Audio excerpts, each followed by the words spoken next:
We've been listening closely to the Division community, and because of this, we've decided to work on a free update that focuses on improving the quality of the in-game as well as some core gameplay mechanics so we can make your experience that much more enjoyable. After listening to your feedback, we've worked on hundreds of quality of life changes and fixes, as well as giving particular attention to the top 3 most wanted changes that will fundamentally alter the way you play the Division. Let's take a look at how we address that in Update 1.4. At its core, The Division is both a shooter and an RPG. It's a delicate balance between these two, and it's not always easy to find the exact right balance. I think we did a decent job of striking this balance in the 1 to 30 experience, but we noticed that the endgame's combination of these two elements just wasn't right. Something that we knew our community was also strongly feeling. We wanted to restore the shooter aspect of the game in the endgame, making it more satisfying and enjoyable to play, even at the highest difficulties. We've reduced the time to kill and the lethality of the NPCs to provide the feeling of being powerful, which is something we know players expect in the endgame.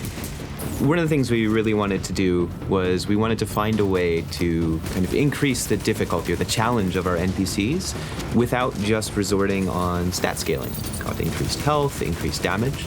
So what we wanted to do instead was look at their behaviors. What kind of things could they do to present a bigger challenge to the player in terms of their flanking, their relationship to cover, their movement speed, which will help result in a more fun and fast-paced shooter. There was a huge difference before and after the level 30.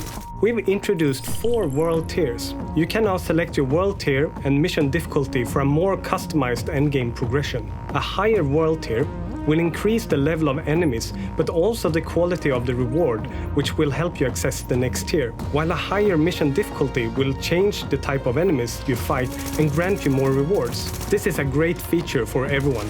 You can choose to play solo or in a group and progress through the endgame at your own pace.